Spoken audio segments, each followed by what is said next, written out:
vous introduire donc le pasteur Serge Brun. Il a un message spécial, mais c'est quelqu'un qui évangélise. C'est son ministère, c'est l'évangélisation. Voilà, il ne fait pas ça au sein de sa communauté, il n'a pas de communauté. Mais à chaque communauté qu'il invite, voilà, il organise l'évangélisation. On a prévu une ici pour le 8 novembre. Et c'est lui qui va donc diligenter cela. Donc, je vous le laisse. Alléluia.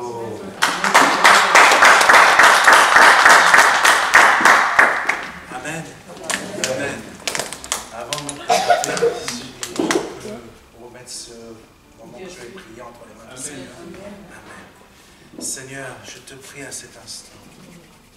Chaque jour, tu me vois. Chaque jour, je me présente devant toi.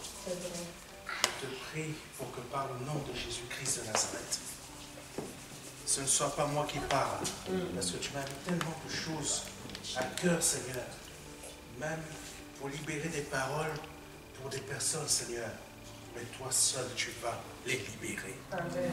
Je te prie, Seigneur, parce que tu m'as donné aussi ce message, que toi-même aussi tu vas libérer. Amen.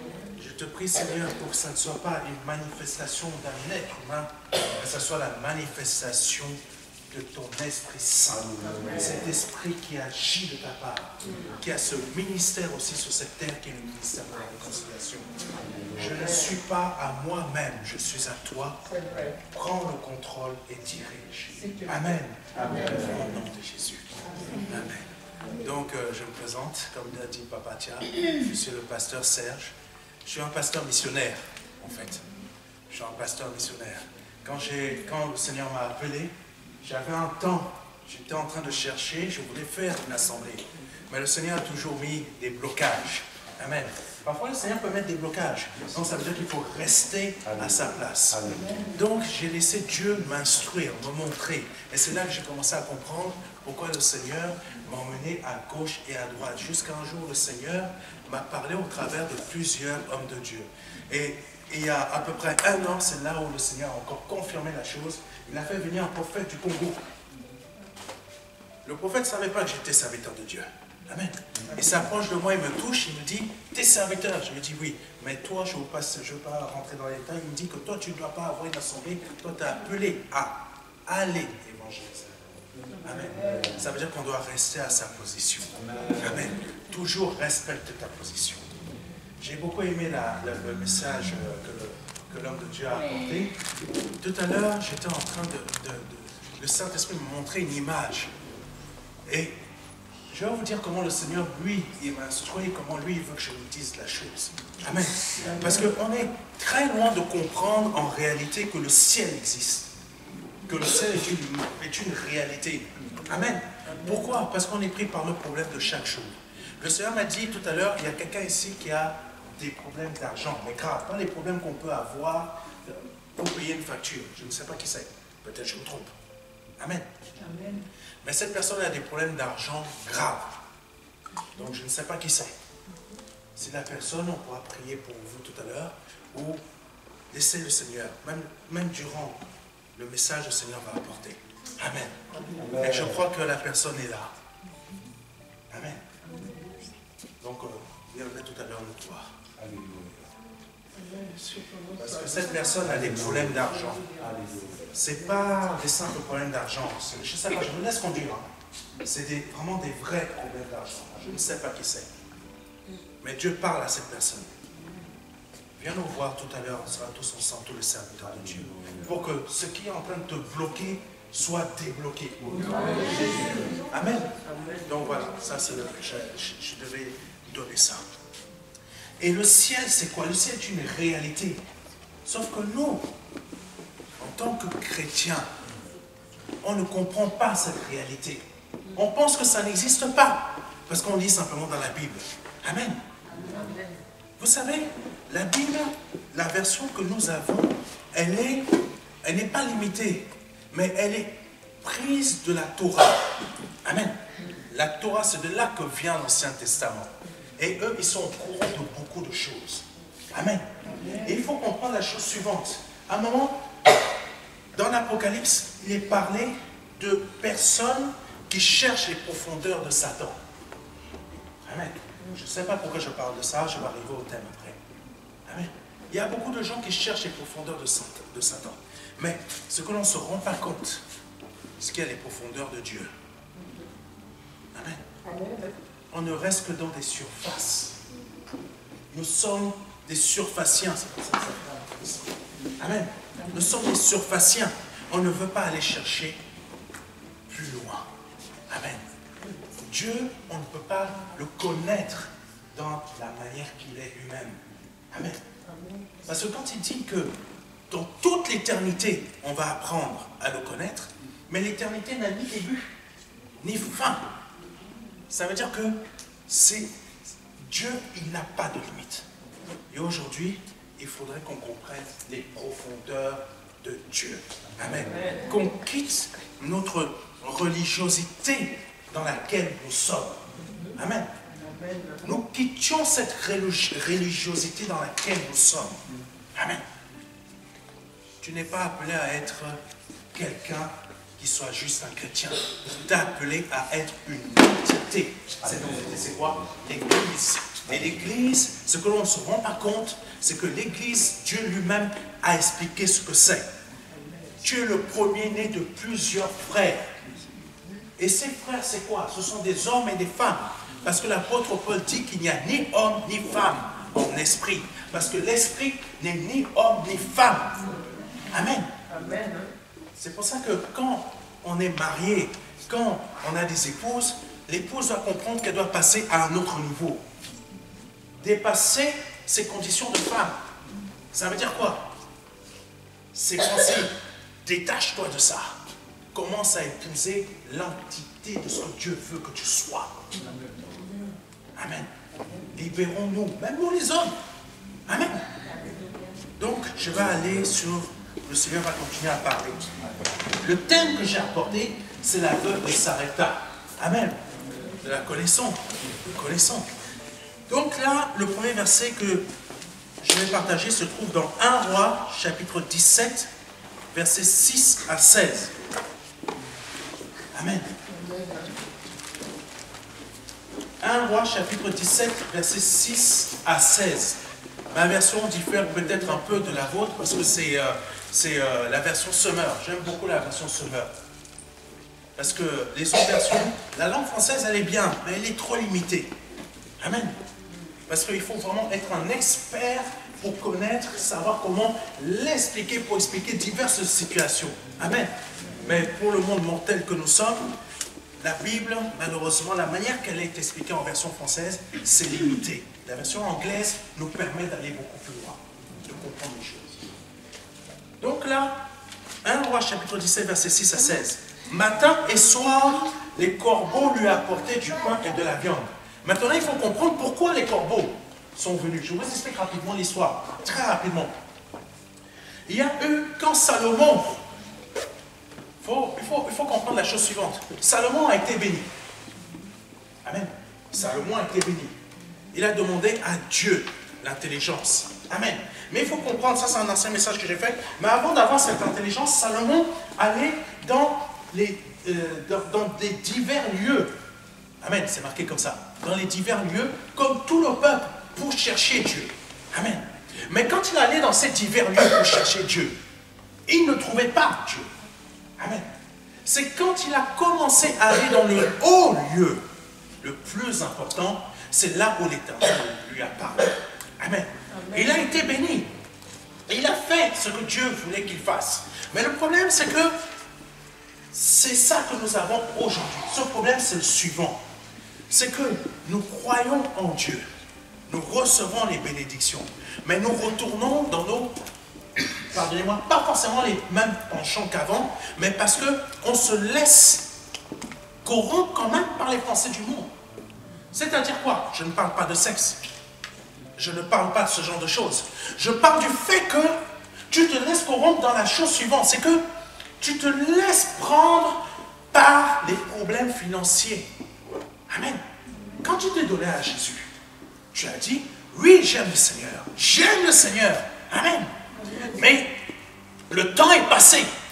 Les inquiétudes sont arrivées. Amen. Les inquiétudes sont revenues vers toi. On commençait à te reprendre. Amen.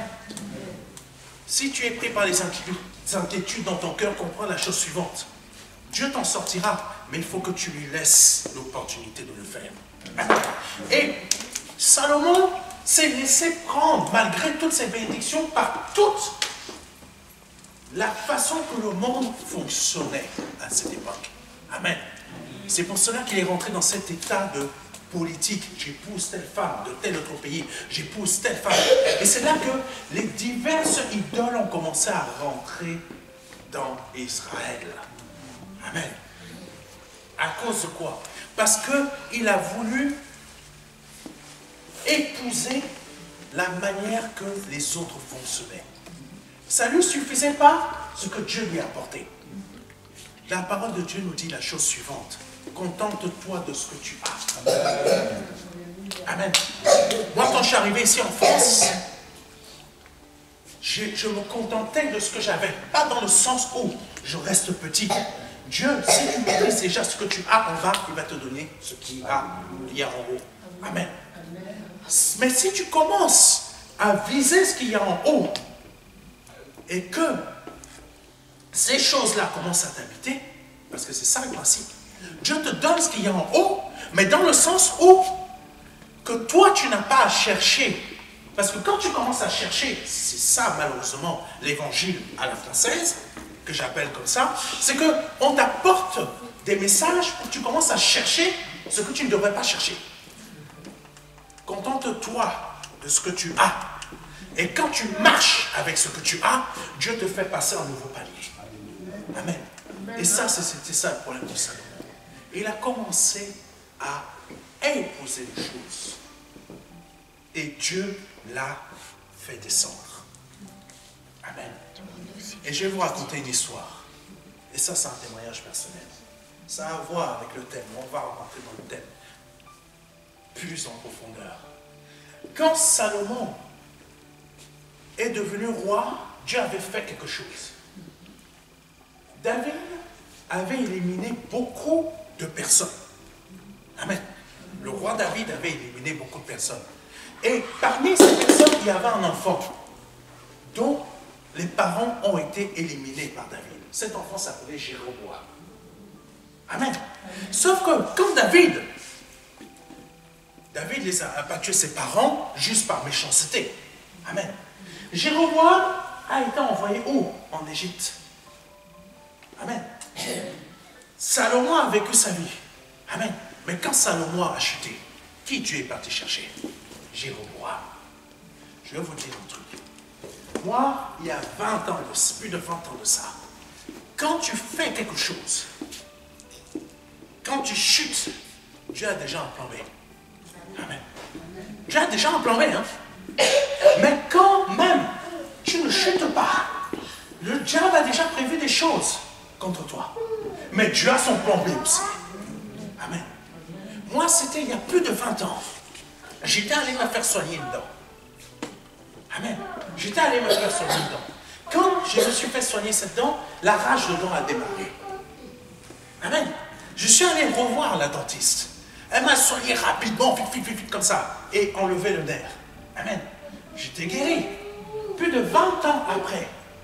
Plus de 20 ans après, donc il y a à peu près 2 semaines. Amen. Je vais voir la dentiste parce que je commence à avoir des problèmes ici. Mon plomb est parti. Infection. J'étais pas bien, non, même plus, il y a quasiment un mois, mais c'est il y a 2 semaines que j'ai compris la chose. Infection, je commençais à être fatigué, je commençais à tituber. C'est là que j'ai compris, quand il y a une infection dedans, en fait, ça passe dans l'organisme et ça peut te tuer. C'est très rapide. Et je commençais à sentir des douleurs violentes comme ça là, qui me prenaient jusqu'ici.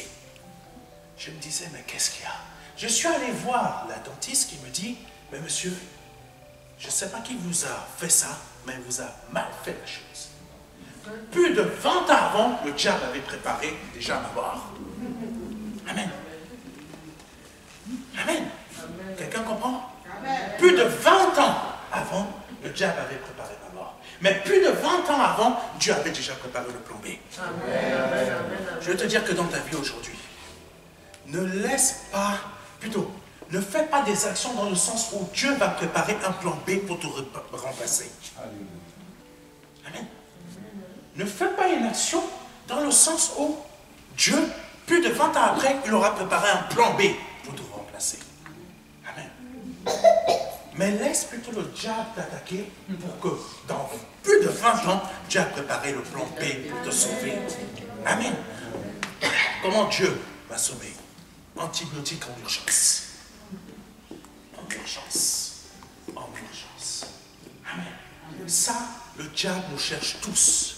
Donc quand Jéroboam a été élevé par Dieu, c'est là que Israël a commencé à chuter. Et c'est là que nous allons arriver à notre histoire. Parce que Jéroboam a pris une partie d'Israël et Roboam a pris une autre partie. Amen. Et là, il y a eu quoi? Il y a eu des idoles qu'on a fait rentrer. Baal, Asheba. Tous ces idoles, on les voit toujours aujourd'hui, mais ils ont d'autres noms. Plus loin, on arrive à qui? On arrive à Akab. Plusieurs siècles après. On arrive à Akab et on arrive au prophète Élie. Amen. D'où l'histoire que nous allons lire là. La veuve de Sarepta. 1 Roi chapitre 17, versets 6 à 7. Matin et soir, les corbeaux lui apportaient du pain et de la viande. Il se désaltérait de l'eau du torrent. Amen. Mais pourquoi il est arrivé là? Parce que tout simplement, il y a une femme qui s'appelle Jézabel. La femme de Akab. Amen. Parfois, je vais peut-être choquer quelques-uns. Parfois, on dit que Jézabel est une mauvaise femme. Mais quand je lis la Bible, je trouve que pour Akab, elle était une bonne femme. Pour Akab, elle était une bonne femme.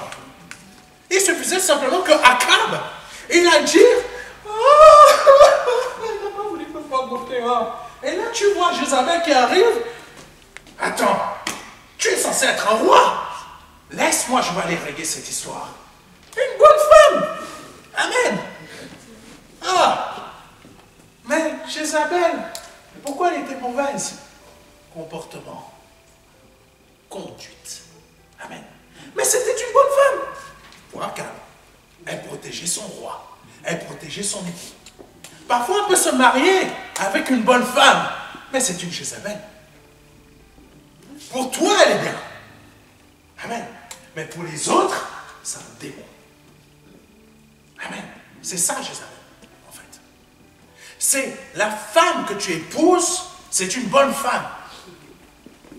Mais pour les autres, c'est une tueuse. Amen. Elle n'était pas prostituée. Attention. Physiquement, elle n'était pas prostituée.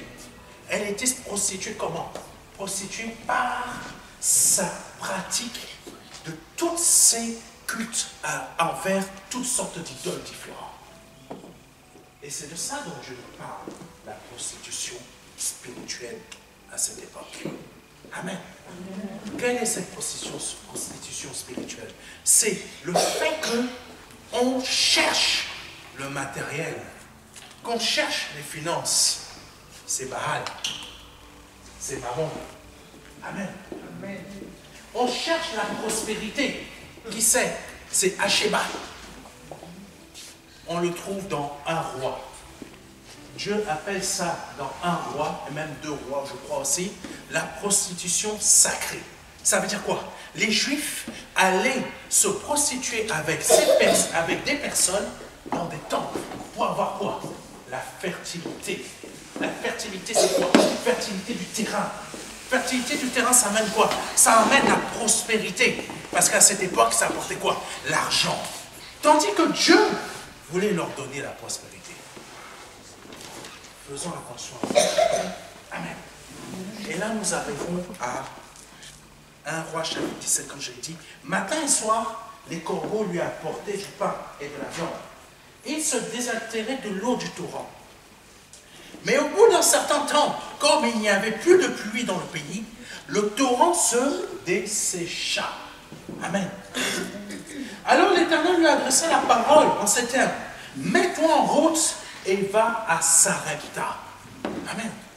Et va à Sarepta, dans le pays de Sidon, et installe-toi là-bas. J'ai ordonné à une veuve de là-bas de pourvoir à ta nourriture. J'ai ordonné à une veuve de pourvoir à ta nourriture. Qu'est-ce qu'Élie a fait? Élie se rendit à Sarepta. Lorsqu'il arriva à l'entrée de la ville, il aperçut une veuve qui ramassait du bois. Amen. Et lui dit, s'il te plaît, va me puiser un peu d'eau en cruche. Amen. Va me puiser, oh Jésus, s'il te plaît, va me puiser un peu d'eau dans une cruche pour que je puisse boire. Amen. Dieu a dit merci mon frère. Dieu a dit à Élie, va à tel endroit. Vous savez que Dieu nous parle. Dieu nous dit, va à tel endroit. Élie a obéi. Je pars. Je vais trouver cette veuve à Sarepta. Mais à quoi elle ressemble? Est-ce qu'elle a les cheveux bouclés? Est-ce qu'elle est grande? Est-ce qu'elle est petite? Est-ce que... Je ne sais pas. Mais à quoi elle ressemble? Amen. Dieu est parti sur un ordre. C'est ça que l'on appelle la foi. Je pars dans une direction, mais sur un ordre. Je ne sais pas qu'est-ce que je vais trouver sur le chemin. Je ne sais pas ce que je vais rencontrer sur le chemin. Amen. Mais je dois y aller pour trouver quelque chose. Je vais vous dire, il y a de nombreuses années, je ne savais pas faire un site internet. C'est là que j'ai compris comment Dieu a fonctionné avec le peuple d'Israël. J'étais là en train de dormir. J'entends Dieu qui me dit dans mon esprit, fais un site internet. Et moi je dis, comment tu veux que je fasse un site internet? J'ai jamais fait de formation. Amen. J'ai jamais fait de formation, j'ai pas fait d'école pour savoir comment développer un site internet. Et là, je dis, Seigneur, je ne peux pas faire. Et là, s'il faut que je paye quelqu'un qui me crée un site internet, mais ça va me coûter une folie. Amen. Quand je travaillais à l'époque, je gagnais à peine 1200. Comment je pouvais payer un truc qui coûte 15 000 ou 20 000 euros? Amen. On te dit, oui, crois, vas-y, avance. Quelqu'un peut se dire comme ça ici. On te dit, oui, le pasteur me dit, crois, avance, mais il ne connaît pas les problèmes que j'ai. Comment je vais faire ça? Amen. Mais je te dis la chose suivante, quand j'ai parlé comme toi, Dieu est venu le soir même me voir. Il commence à me montrer dans mon esprit, voici comment ça fonctionne les lignes de code. Voici comment les lignes de code fonctionnent. Ça fonctionne comme ça, tu fais ça, ta, ta, ta, ta, ta, ta. Je dis, Seigneur. Oh. Et là, le Seigneur, qu'est-ce qu'il dit? Fais ce que je viens de te montrer. Dans mon rêve. C'est pas un rêve, c'est Dieu parle dans l'esprit. Il me dit, fais, reproduis. Et moi, comme tout être humain, je dis, ah, tu es sûr que je peux faire ça? Mais le lendemain, je ne sais pas qu'est-ce qui s'est passé. Je ne sais pas comment Dieu fait les choses. Quand il te montre la chose, fais, il te montre comment ça fonctionne, il te fait un téléchargement plus vite qu'une fibre. Je crois, je n'ai pas compris. J'ai commencé à chercher sur Internet comment ça fonctionne tout ça. Et c'est là que j'ai commencé à créer les sites Internet. C'est là que j'ai commencé à faire. Amen. Quand Dieu te donne une direction, vas-y. Sauf qu'Élie ne savait pas à quoi elle ressemblait. Et là, il arrive à Sarepta. Élie la teste. Teste. Est-ce que cette jeune femme, ou cette femme que je vois, est-ce que c'est la veuve? Amen. Je peux voir 10 femmes dans le chemin, j'arrive, mais est-ce que c'est celle-là? Qu'est-ce qu'il y a fait? Il a commencé à tester. Tester. Amen. Lorsqu'il arriva à l'entrée de la ville, il aperçut une femme qui ramassait du bois. Il l'appela et lui dit, s'il te plaît, va me puiser de l'eau. Dieu m'a dit qu'il a une veuve pour me nourrir. Donc je vois une femme, je teste. Est-ce que c'est elle? Va me puiser de l'eau. Donc si tu reviens avec l'eau, ça veut dire que c'est toi que Dieu a choisi pour me nourrir. Amen. C'est toi. Va me chercher, va me puiser un peu d'eau dans une cruche pour que je puisse boire. Comme elle partait en chercher, il la rappela pour lui demander, s'il te plaît, c'est là qu'il a compris, c'est elle. C'est elle. Amen. Celle dont Dieu m'a parlé, c'est elle. Ah, même pas à peine elle est partie chercher l'eau, et il a compris, c'est elle par qui l'Éternel va me nourrir. Amen. Amen. Comme il est parti en chercher, il la rappela pour lui demander, s'il te plaît, apporte-moi aussi un morceau de pain. Et là, on va comprendre la chose suivante. Dieu te donne une direction. Amen. Là, tu vas dire, Dieu m'a béni. Dieu m'a béni. Alléluia. Merci Seigneur. Dieu a ouvert les portes. Et là, Élie tombe sur un os. Madame n'a plus d'argent. Amen. Madame n'a plus de quoi vivre. Que ce soit pour elle ou pour son fils. Mais Dieu m'a dit la chose suivante. Va là-bas, je t'ai préparé à manger au travers d'une veuve. Et là, Jésus. Et nous aujourd'hui, Dieu nous donne la parole. Dieu nous donne des promesses. Mais dès qu'on a le moindre problème, on a fait marche arrière. Amen. Beaucoup de messages disent ça. Mais on ne comprend pas la manière que quand un juif marche, qui est appelé par Dieu, il est solide. Amen. Il est solide. Parce que pourquoi? Dieu a dit à Élie la chose suivante. Je t'ai préparé ça. Élie est arrivé. Il a dit, il a testé. La femme, la veuve, elle a dit, je vais. Elle est partie chercher l'eau. Elle revient. Et c'est là qu'il a compris que c'était. Quand elle revient, il lui dit, va me chercher aussi un morceau de pain. Mais voici sa réponse. Elle lui répondit, aussi vrai que l'Éternel ton Dieu est vivant, je n'ai pas le moindre morceau de pain chez moi. Amen. Amen. Je n'ai pas le moindre morceau de pain chez moi. Dieu t'a promis telle chose, telle situation. Mais tu te rends compte que ça n'existe pas. Amen. Madame n'avait pas le moindre pain chez elle. Amen. Oh Jésus. Il me reste tout juste une poignée de farine dans un pot et un peu d'huile dans une jarre. On ne se rend pas compte de cette phrase. Et il me reste, oh Jésus. Il me reste tout juste une poignée de farine dans un pot et un peu d'huile dans une jarre. Mais pour madame, je n'ai pas le moindre pain. Amen. Il ne me reste quasiment rien dans mon compte. Mais je te dis, la farine, alléluia, la farine et l'huile, tu as les ingrédients. Il ne te reste pas le moindre, je ne sais pas quoi, la moindre, ta santé part un peu en vrille. Mais si tu vis, c'est la farine et le pain, c'est la farine et l'huile pour faire l'ingrédient pour que tu en sortes. Amen.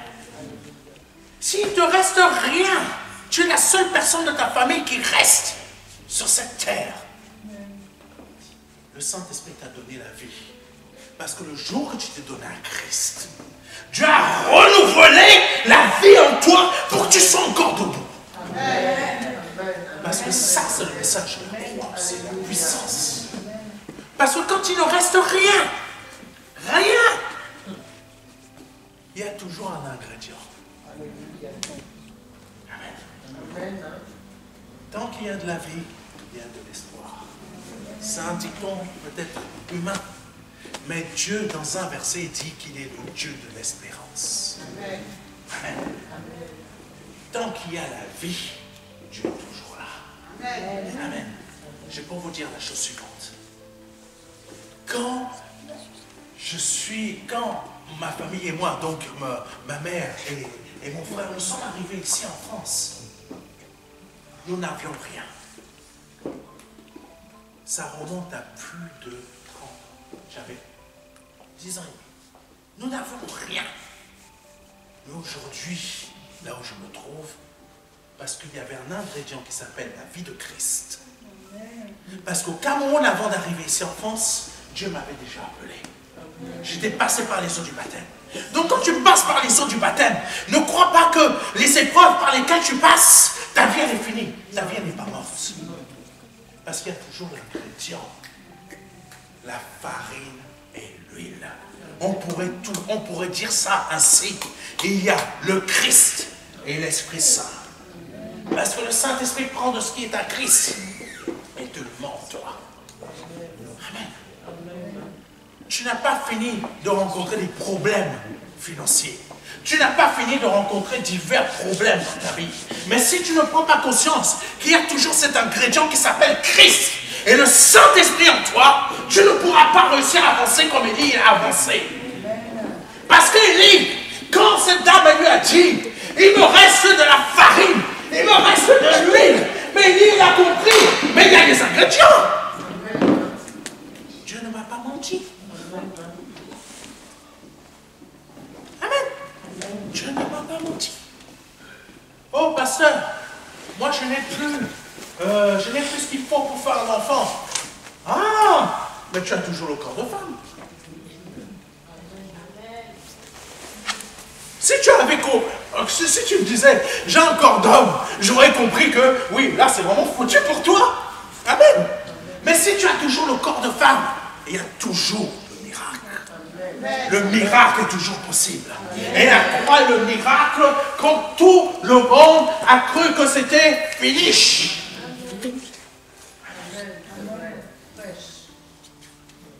Tout le monde croit que ta vie est finie.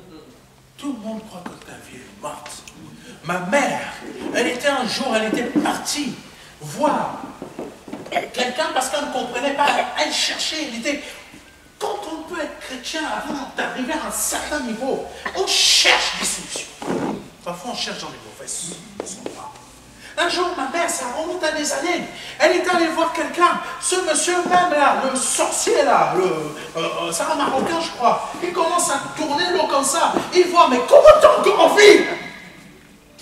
Comment ça se fait que tu sois encore en vie? On t'a criblé de toutes sortes de mitraillettes dans le domaine spirituel, mais comment tu es encore debout? Sauf qu'il ne savait pas qu'il y avait un ingrédient qui s'appelait Jésus, qui s'appelle le Saint-Esprit dans sa vie. Tu ne sens pas. Tant que tu es toujours en vie, je vais te dire une chose. Un jour, j'ai parlé au Seigneur, je disais, Seigneur, j'en ai marre de ce pays, la France, parce qu'ils ne comprennent pas ta parole. Si tu pourrais me faire rentrer au ciel, moi, je serais tranquille. Et là, le Seigneur me dit, moi, je ne parle pas aux esprits morts. Amen. Amen. Si tu as un esprit mort, tu ne serais plus là sur cette terre. Parce que le salut, il est fait pour les gens qui sont sur cette terre, afin qu'ils naissent de nouveau. Et si tu es encore sur cette terre, ça veut dire que tu es encore vivant. Amen. Tu n'es pas encore mort. Amen. Amen. Donc, libérons-nous de ces pensées qui veulent nous mettre à terre, qui veulent nous détruire, qui veulent notre mort. Parce que tant qu'il y a la farine, tant qu'il y a l'huile, il y a l'espoir. Amen. Amen. Donc, je veux dire à quelqu'un, c'est lui qui t'a dit que tu es mort ou morte, ou que ta vie n'arrivera à rien. Moi, on m'a dit que je deviendrais quelqu'un, comment on appelle ça, éboueur. Même l'éboueur a sa maison. Donc, quand il m'a dit ça, ça m'a marqué. Amen. Mais mon Dieu avait déjà ses ingrédients. Amen. Ne nous laissons jamais troubler par les pensées que l'on va nous donner, que l'on va mettre dans notre esprit. Ne nous laissons pas troubler. Amen. Oh Jésus. Mais elle lui répondit aussi, vrai que l'Éternel ton Dieu est vivant, je n'ai pas le moindre morceau de pain chez moi. Il me reste tout juste une poignée de farine. Petite poignée. Tu fais ta main comme ça. Moi, ma main, elle est un peu plus grosse, donc j'ai une poignée un peu plus importante. Mais si ta main est plus petite que moi, ta réserve de farine est encore plus petite que la mienne. Amen. Mais ça suffit. Ça suffit. Ça suffit à faire un miracle. Amen. Il me reste tout juste une poignée de farine dans un pot et un peu d'huile dans une jarre. J'étais en train de ramasser 2 bouts de bois. Je vais rentrer me préparer ce qui me reste pour moi et mon fils. Ah, nous sommes des excellents esprits dépressifs. Et en plus, on habite dans un pays qui est le meilleur en Europe à être déprimant. Amen. Molotov, nous l'avons. Amen. Ma mère, quand elle fait son petit whisky, Coca, elle appelle ça le mazout. Mais nous avons le meilleur mazout déprimant au monde ici en France. Amen. Mais c'est vrai. Amen. Elle savait déjà, c'est mes derniers et je meurs. Amen. Vous savez, Dieu n'est pas un Dieu religieux. Sortons de ce type de pensée. Dieu n'est pas un Dieu religieux. Amen. Dieu n'est pas un Dieu chrétien. Dieu n'est pas un Dieu juif. Dieu n'est pas un Dieu musulman. Dieu n'est pas un Dieu bouddhiste. Sur cette planète sur laquelle tu marches, tu ne te rends même pas compte. Elle existe grâce à Dieu. Elle existe grâce à Dieu. J'aurais voulu avoir un peu plus de temps pour vous expliquer certaines choses, mais je vous dis, tout ce qui existe, atome, quartz. C'est quoi un quartz? C'est ce qui se trouve dans l'atome. L'atome, c'est quoi? Fais ça. Tu ne te rends même pas compte que tu es en train de toucher des atomes. Tout ce qu'il fait avec atome, c'est le vent, c'est l'air, les paroles, etc. Mais quand tu vas, tu regardes le plus petit. Dieu l'a dit. J'ai créé l'infiniment grand comme l'infiniment petit. Toutes tes cellules, quand elles sont touchées par le cancer, qu'est-ce que le cancer fait? Il tue tes cellules. Mais Dieu parle à quoi? Il parle à la plus petite chose qui compose cette cellule pour que ta cellule commence à être renouvelée. Amen. Amen. Mesdames, pourquoi vous avez ce qu'on appelle menstruation? Dieu renouvelle la possibilité de créer la vie. C'est automatique. Mais Dieu a parlé. L'organisme obéit. Amen. C'est ça faire la volonté de Dieu. La création obéit à Dieu. Amen. Parce qu'elle fait ce pourquoi elle a été créée. Toi de même, fais ce pourquoi tu as été créé. C'est pas aller faire la vaisselle. Non. C'est de devenir un prince de Dieu. Amen. Amen. Et là, quelqu'un va me dire, mais oui, princesse n'existe pas. Parce que tout simplement, l'homme en esprit, et l'esprit n'est ni homme ni femme. Ça veut dire que nous sommes tous pareils. Amen. Amen. Continuons. J'étais en train de ramasser 2 bouts de bois. Je vais rentrer me préparer ce qui me reste pour moi et pour mon fils. Quand nous l'aurons mangé, nous n'aurons plus qu'à attendre quoi? La mort. Amen. Aux Antilles, je ne sais pas s'il y a des Antillais ici, mais aux Antilles, c'est chaud. Quand tu as une histoire de terrain, le frère même, il est prêt à te couper le bras. Amen. Un frère, même une soeur est capable de t'empoisonner. Amen. Pourquoi? Parce que le terrain, là, c'est important. Amen. Dieu te dit, ne regarde pas à ça, mais regarde à ce que moi, je suis capable de faire. Parce que la veuve de Sarepta, elle regardait à la portion qu'elle avait. Et elle voyait quoi? J'ai une petite portion, j'ai un petit truc comme ça, je meurs après. Oh, Jésus. Quand ma mère, mon frère et moi, nous sommes arrivés sur Paris pour mes études, on a refusé de me prendre parce que tout simplement, ils ont perdu mon dossier. Les petites économies de ma mère, 15 000 € étaient partis en poussière. Parce qu'on devait, elle devait nous loger. Amen. Elle devait nous loger. On a été payé tel hôtel là-bas pour qu'on puisse y habiter. Même dans certains hôtels, là, on nous a même loué une chambre. Au-dessus, c'était le dernier étage. Le toit était troué. Et il y avait même les caca des pigeons. Tu es en train de dire que c'est ta fin. Nous, on se disait, c'est foutu. Mais Dieu a trouvé une solution. La nuit même, on est allé dans un autre hôtel. On était heureux, l'hôtel est beau, il est magnifique. Ah, je disais, merci Seigneur, sois loué. Le lendemain, on commence à entendre des bruits bizarres. Je vous passe les détails. On se dit, mais c'est quoi ça? C'est là qu'on apprend que c'est un hôtel de passe. Dieu parfois te fait passer par des étapes.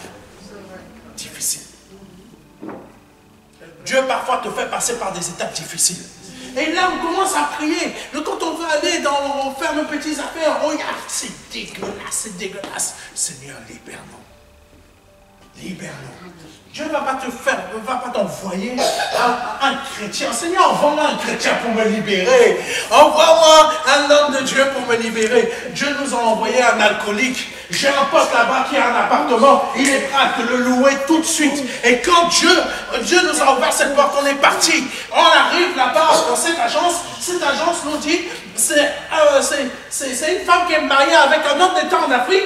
Ils ont acheté un appartement. Il vient d'être mis en location. Vous pouvez le prendre. 3 000 € de caution peut être sauter si vous faites les réparations. C'est comme ça qu'on a eu notre premier appartement. Voilà comment Dieu peut te faire sortir. Il ne va pas t'emmener un homme de Dieu. Il ne va pas t'emmener un chrétien. Il va te servir de qui comme ça pour que tu arrives au bon endroit.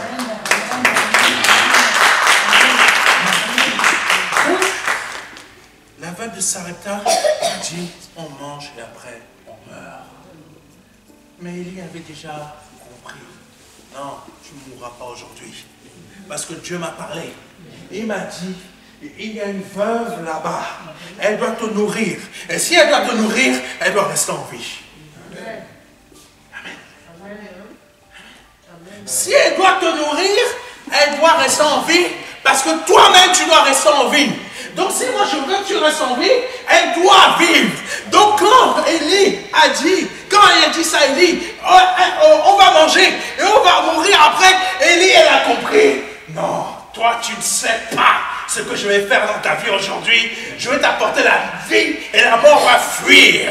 Donc aujourd'hui, Dieu te dit, toi tu ne sais pas, tu as des problèmes, mais moi je ne t'apporte pas des problèmes, je t'apporte la vie. Je te dis, mais comment la vie va être faite dans ma vie, va être produite dans ma vie, rien qu'avec des paroles, comme Élie. Va me chercher, va me faire ça. Juste une parole.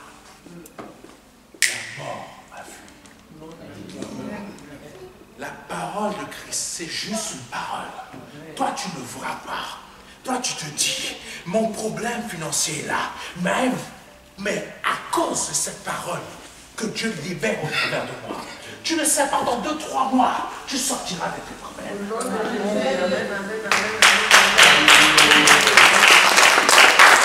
Dans 2-3 mois, tu sortiras de tes problèmes. Ne te fixe pas à 2-3 mois. Crois simplement, même si ça arrive dans 4 mois. Crois simplement si ça arrive dans 5 mois. Crois simplement. Amen. Ne te fixe pas au temps. Fixe-toi la parole qui va se réaliser. Parce qu'Élie s'est fixé sur une parole. Mais il n'a eu que des... J'ai pas le pain, je n'ai rien. Mais Élie s'est fixé à la parole. Et il a compris. Je suis sauvé. Amen. Je suis sauvé. Dieu ne me laissera pas mourir. Amen. Et qu'est-ce que Élie il dit? Qu'est-ce que Élie il dit? 1 Roi chapitre 17, verset 2 à 3. On revient en haut. Parce qu'il faut comprendre pourquoi Élie s'est fixé sur cette parole, que lui-même il ne mourra pas et que cette veuve ne mourra pas. On remonte un peu plus haut. Après cela, l'Éternel dit à Élie, quitte ce lieu, va vers l'est et cache-toi dans le ravin du torrent de Kérit, à l'est du Jourdain. Alors l'Éternel lui adressa la parole en ces termes. Mets-toi en route et va à Sarepta, dans le pays de Sidon, et installe-toi là-bas. J'ai ordonné. Comment Dieu a ordonné? Il a mis la disposition dans le cœur de la veuve de Sarepta. Dieu n'a pas sorti Élie de là où il était pour l'emmener dans un autre endroit où il meurt. Dieu disposera le cœur des personnes qu'il faut pour venir t'aider dans ton état, ta situation. Voilà, quand Dieu dit, j'ordonne, Dieu, toi tu t'en rends pas compte, tu croises quelqu'un, je vous le dis, c'est une vérité. J'ai un ami avec qui j'ai fait un institut de théologie biblique. On lui a volé 1300 € dans le compte. Il ne travaille pas.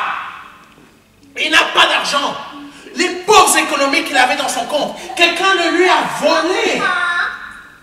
Comment il va nourrir ses 4 enfants? Amen. Comment il va nourrir? Il m'appelle. On prie ensemble. Il appelle notre frère. On prie tous ensemble. Amen. Les miracles ne viennent pas de nous. Les miracles viennent de Dieu. Et quand on se unit, c'est pour ça que je dis à la personne qui est concernée par ce problème d'argent, viens, on va prier pour toi. Tous ensemble. Et là, Dieu, qu'est-ce qu'il a fait? Quand on a plusieurs qu'on ne se connaît pas. Vous ne connaissez pas Dieu. On a tous prié. La semaine qui a suivi, il a rencontré quelqu'un dans la rue. Et dit, tu sais, moi, on vient de me voler 1300 €. La personne lui dit, attends, j'ai un héritage que j'ai reçu. Donne-moi ton compte. 1500 €, je te vire là. Tu ne me rembourses pas. 1500. Il a eu les 1500. Quelqu'un qu'il a rencontré dans la rue comme ça. 1500. Voilà comment Dieu ordonne que tu sortes de ta situation. Jésus. En disposant le cœur de quelqu'un. En disposant le cœur de quelqu'un. Voilà comment Jésus-Christ a fait. Dieu a disposé son cœur pour nous sauver. Juste la farine et l'huile. Si tu es toujours dans le salut, ta vie n'est pas morte. Peu importe le sorcier, ta vie n'est pas morte. Ah, Jésus.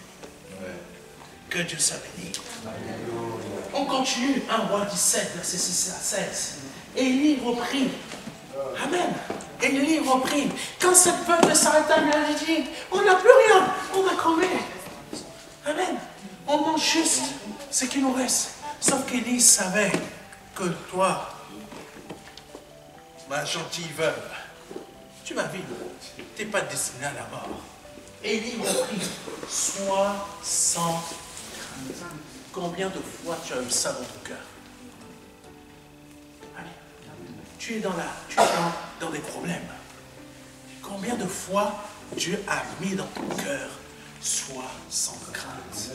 Je te le dis, si c'est venu dans ton cœur, ce n'est pas un hasard, ce n'est pas ton esprit, ce n'est pas ta pensée, c'est Dieu qui l'a mis dans ton cœur, sois sans crainte. Je ne connais pas ton problème, mais si le Saint-Esprit a mis ça dans ton cœur, ça veut dire que tu vas dépasser ce problème. Amen. Tu vas dépasser ce problème. Je ne connais pas ton problème, mais tu vas le dépasser. Amen. Sois sans crainte. Qu'est-ce que ça veut dire, sois sans crainte? Tu marches là où il y a des vers, ça craque, ton pied saigne quand même, tu pleures, mais tu marches. Dieu a dit, sois sans crainte. Dieu n'a pas dit qu'il va enlever les vers. Il a dit, marche et sois sans crainte. Ça veut dire que tu ne perdras pas ton pied. Amen. Amen. Ça veut dire que tu ne perdras pas ton pied. Et quand il a parlé à la veuve de Sarepta, et c'est la même chose quand le Seigneur nous disait, pardon, que je suis la vie. Ça veut dire que quoi? Même si ton cœur, ton corps meurt, c'est ta conscience. Tu es conscient que tu es en vie. Ça veut dire que cette conscience-là, quand tu penses, quand tu réfléchis, cette conscience va rester en vie. Amen. Amen. Comprenons une chose, c'est pas parce qu'on respire qu'il prouve qu'on a envie. Ah, Seigneur, merci. Tu es conscient que tu as envie. C'est cette conscience qui va rester encore en vie. Amen. Mais tu vas vivre autrement. C'est ça, vivre. Amen. Quelqu'un me comprend? Amen. Sûrement je vais trop loin. Mais vous allez comprendre ça par la suite des choses. Quand tu dors, tu ne te rends pas compte que tu as envie, mais tu l'es toujours. Parce que c'est ta conscience. Amen. Ton esprit. Ce que tu es. Amen. Amen. Donc, Élie reprit et dit, sois sans crainte. Rentre. Fais ce que tu as dit. Amen. Fais ce que tu as dit. Mais pas comme tu as prévu que ça se passe. Amen. Amen. Toi, tu as prévu d'aller manger, mais de mourir après.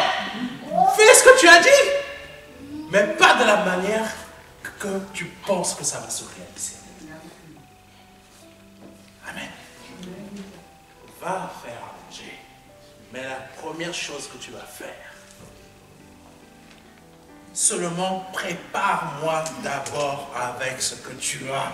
Une petite miche de pain et apporte-la-moi. Toi, tu as préparé, toi, tu as prévu d'aller mourir, d'aller faire à manger et de mourir. Mais comme toi, tu as préparé et tu as prévu d'aller faire à manger et de mourir, mets ça à côté. Moi, je suis la vie, tu prépares d'abord à moi la vie. Parce que si tu te prépares à toi de manger, c'est que tu vas mourir. Mais prépare, tu me le donnes. Qu'est-ce que ça veut dire pour toi? Toi, tu te dis que ta vie est finie. Commence à la remettre dans les mains de Dieu, véritablement. Commence à la remettre véritablement entre les mains de Dieu. Commence à ne plus vivre pour toi. Parce que toi, tu pars, tu te prépares à manger pour toi-même. Toi, tu pars, tu te prépares à manger pour toi-même.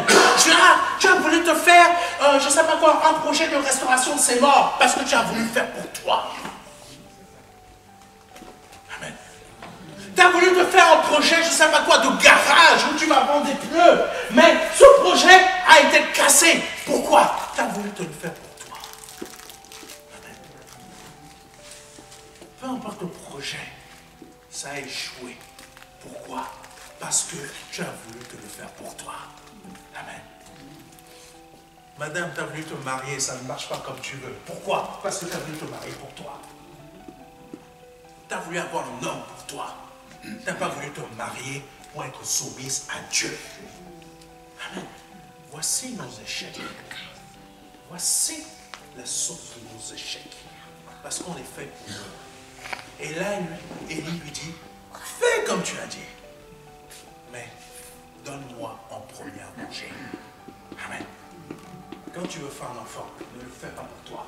Alléluia. Ne fais pas cet enfant pour toi. C'est là que tu vas comprendre, tous tes problèmes de santé vont disparaître.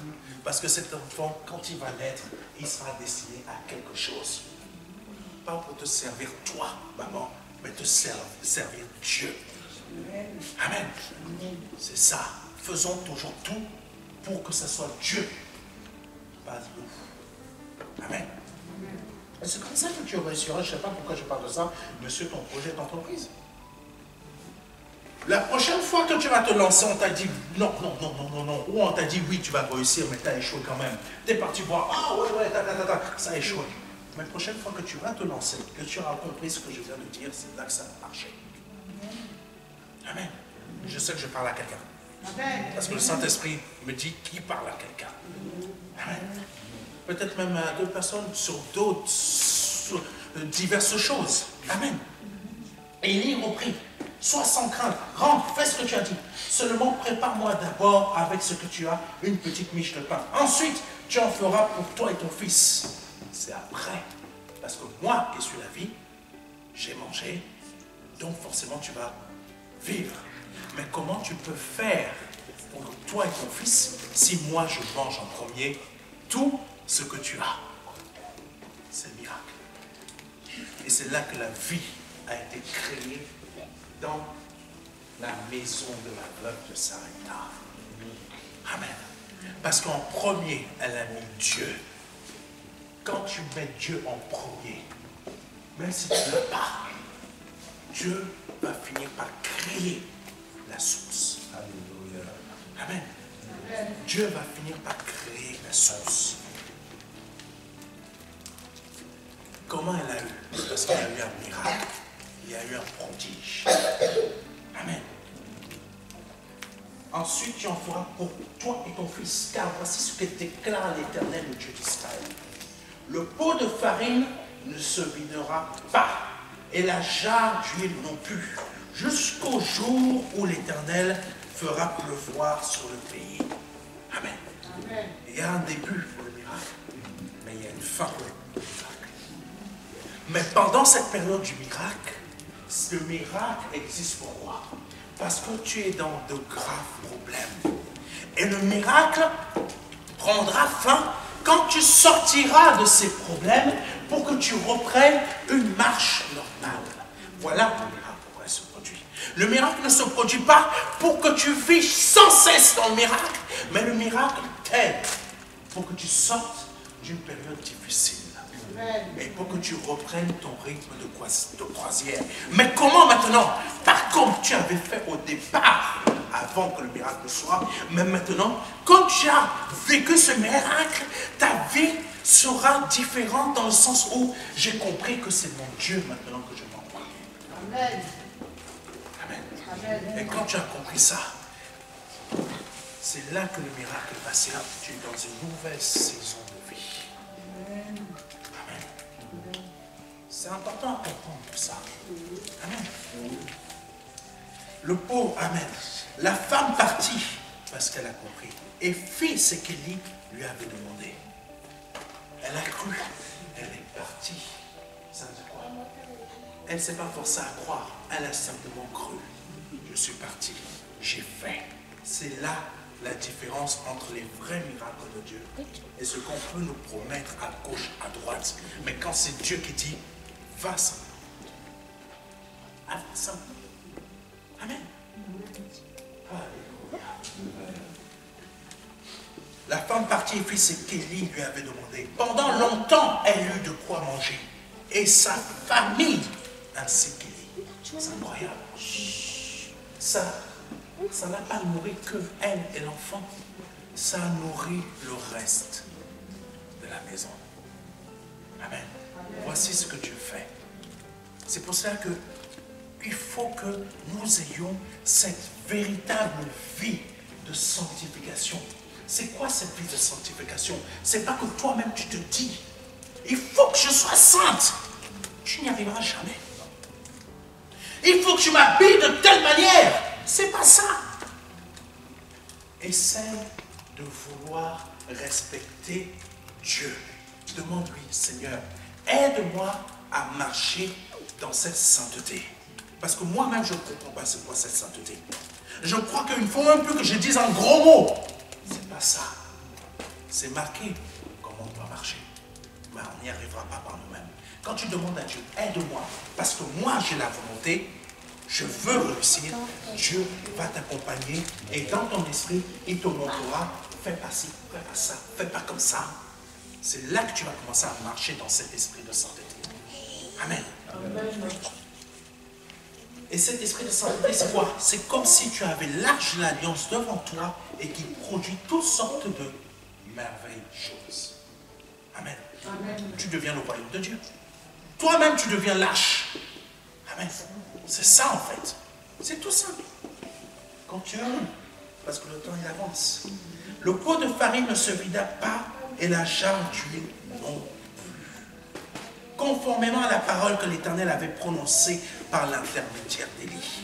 Permets-moi de prononcer une parole dans ta vie. Je déclare qu'à cet instant que par le nom de Jésus, j'ordonne à toutes sortes d'esprits qui règnent dans tes pensées de disparaître.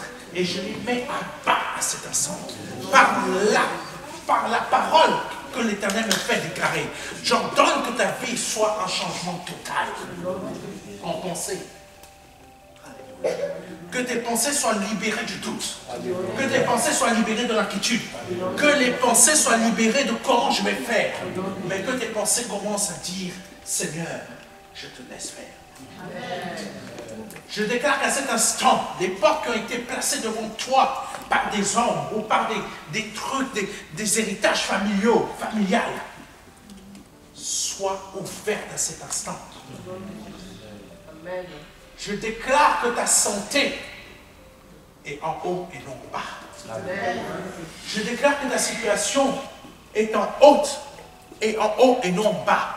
Amen. Pas pour que tu commences à avoir de l'orgueil. Pas pour que ton cœur se détourne de Dieu. Alléluia. Mais pour que tu comprennes que c'est Dieu qui produit cela. Amen. Amen. Amen. Je vais vous partager un dernier verset. Parce qu'il faut que vous compreniez une chose. Parce que quand l'aveugle de Sarepta a eu le miracle, il s'est produit quelque chose après. Amen. Parce que quand on reçoit le miracle, il y a un autre problème qui arrive.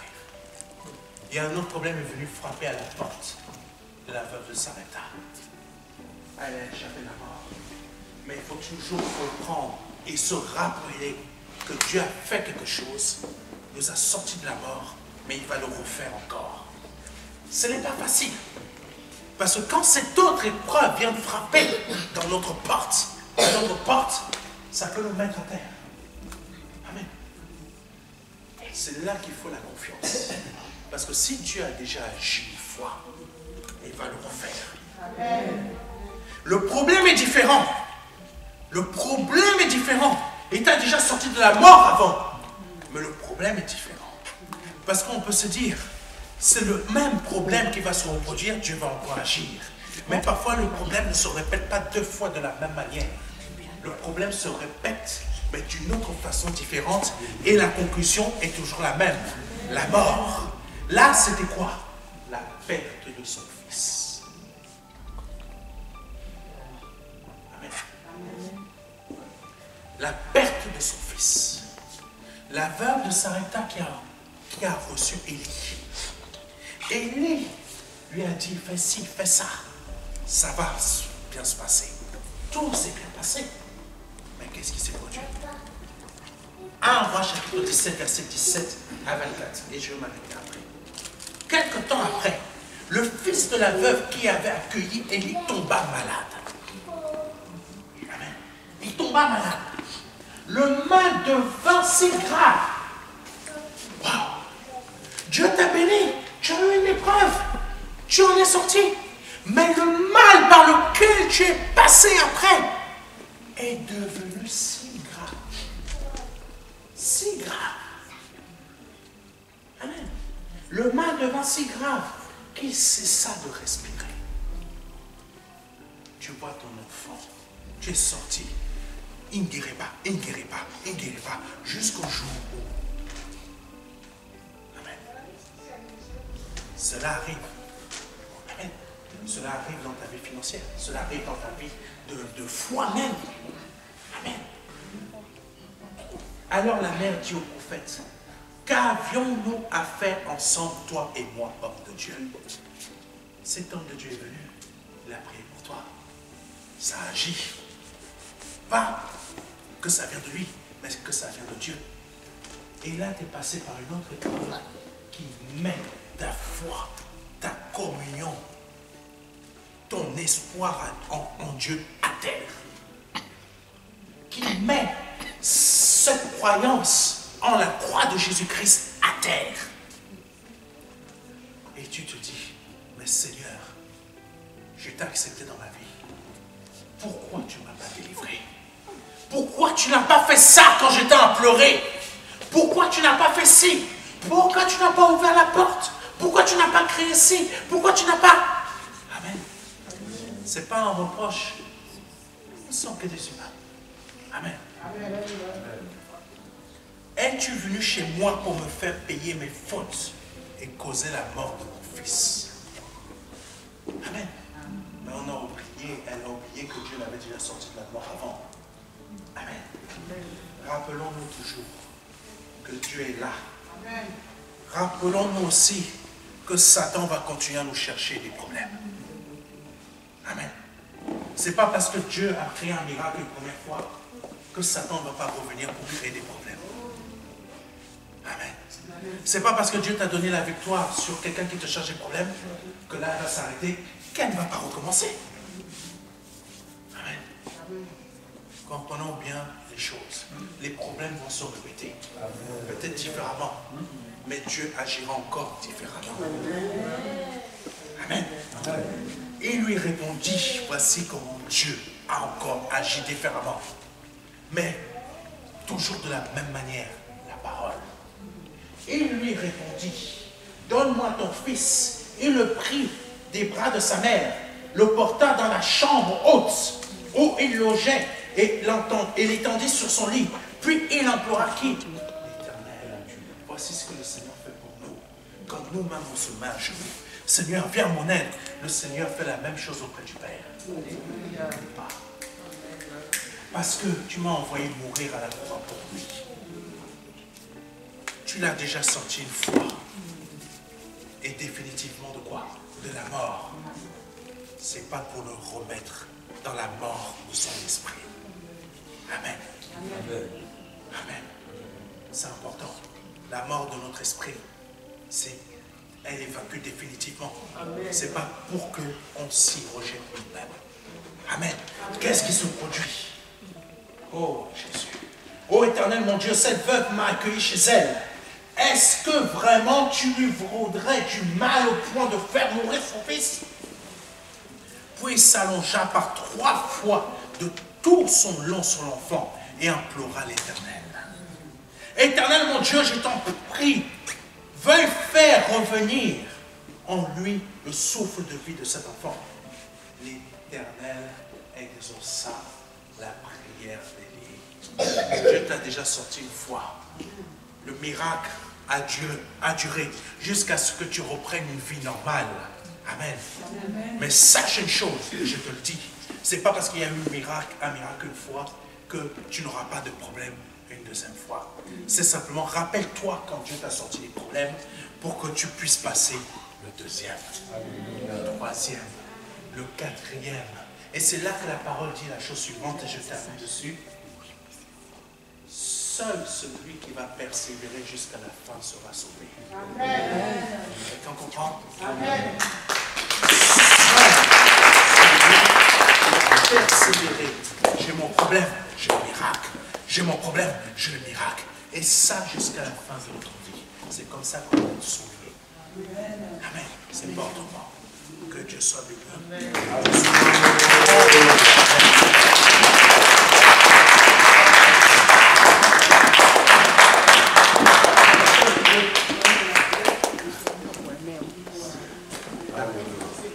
C'est vous? Oui, c'est vous.